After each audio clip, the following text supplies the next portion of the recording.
यूं तो बनारस घाट अपनी खूबसूरती के लिए बहुत प्रचलित है, पर घाट के किनारे कई राज लिए बैठे हैं। ये कहानी शुरू होती है बनारस के घाट के पास बने ममता निवास से, जहाँ प्रिया लाल जोड़े में ममता के घर उसकी बहू बनकर आती है।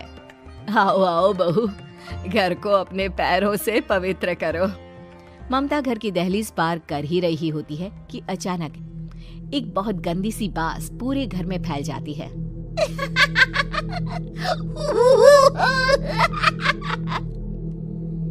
ये बदबू और ये आवाजें, ये कौन हंस रहा है माँ?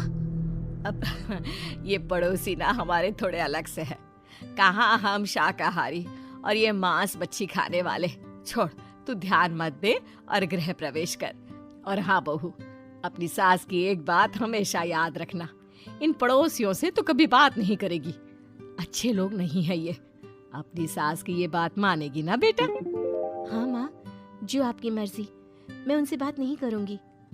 अगले दिन प्रिया अपनी पहली रसोई बनाने रसोई घर में जाती है। ये छोटी बात तो नाक में जा रही है। एक काम करती हूँ, खिड़की खोल देती हूँ। प्रिया खिड़की खोलने जाती है। इतने जाले, लगता है इस खिड़की को कभी खोला ही नहीं गया। पर ऐसा क्यों? ओह, नॉन वेज की स्मेल आती होगी ना। 2 मिनट के लिए खोल लेती हूँ, फिर बंद कर दूंगी।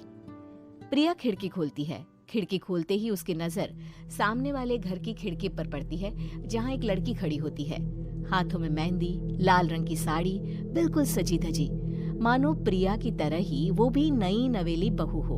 वो प्रिया को देखकर मुस्कुराती है। हे भगवान, माँ ने तो इनसे बात करने को मना किया था।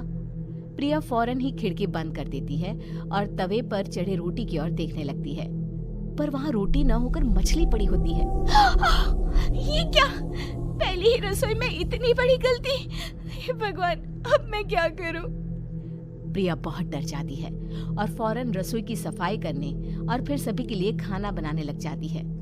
जब वो सबको खाना परोसती है, सब तो ठीक है, मैं बेकार में चिंता कर रही थी। हे भगवान, ऐसे ही बस अपनी कृपा बनाए रखना। रात के वक्त जब सब सो रहे होते हैं, तब प्रिया को पायल की आवाज सुनाई देती है, जिससे उसकी आंख खुल जाती है। ये पायल की आवाज कहाँ से आ रही है? प्रिया उठकर उस आवाज के पीछे छत की सीढ़ियों तक जाती है। तभी उसे बच्चे के रोने की आवाज आती है। प्रिया छत पर जाती है तो क्या देखती है?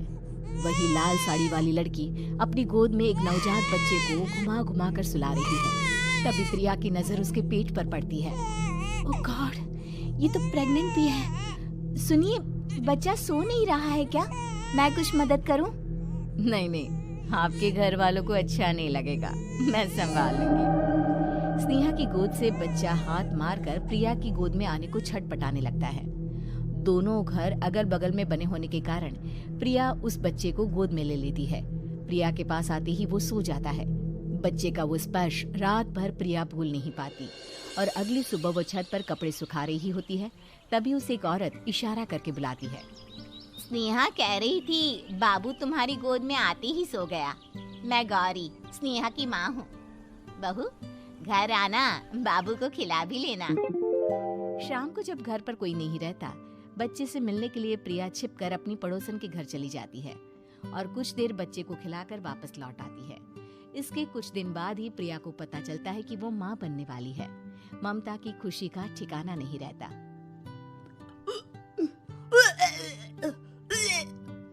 माँ जी, पता नहीं क्यों उल्टी आ रही है। प्रिया भागती हुई वॉशरूम में जाती है तो हरे और लाल रंग की उल्टी करती है। उस उल्टी में से कीड़े निकलते हैं। ये क्या? खून और ये कीड़े! माँ! माँ! प्रिया की आवाज सुनकर ममता दौड़ कर आती है, पर बेसिन में कुछ नहीं होता। प्रिया हक्की बक्की रह जाती है। ये सब क्या हो रहा है? प्रिया घबरा जाती है और अपने कमरे में जाकर सो जाती है। डर के कारण वो इतनी थक जाती है कि उसकी आंख लग जाती है। तब उसे ऐसा लगता है उसके पेट पर मानो कोई बैठा हुआ हो। कौन हो?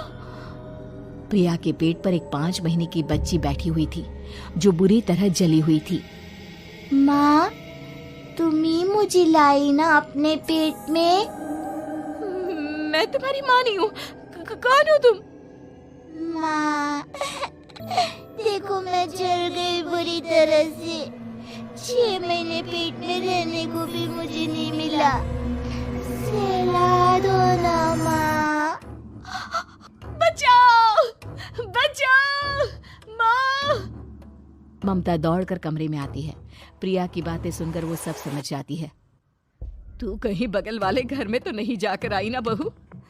मुझे माफ कर दो, मैं गई थी माँ। उस घर में सब मरे हुए हैं बहू। कई साल पहले स्नेहा उस घर में बहू बनकर आई थी। कुछ ही दिन में वो एक बच्चे को जन्म देने वाली थी। पूरा घर बच्चे के आने की खुशी में खोया था कि एक दिन अचानक उस घर में आग लग गई। सब बुरी तरह जलकर मर गए। गौरी आज भी दादी बनने का इंतजार कर रही है और इसीलिए स्नेहा ने अपना अजन्मा बच्चा तुम्हारी कोख में डाल दिया।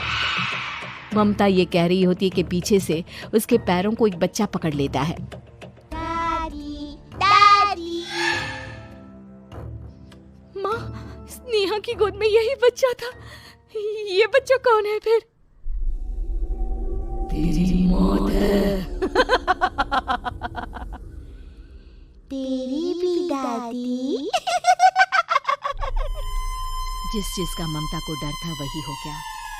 ममता निवास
करवा देती है और ममता निवास फिर से आत्माओं के साए से मुक्त हो जाता है।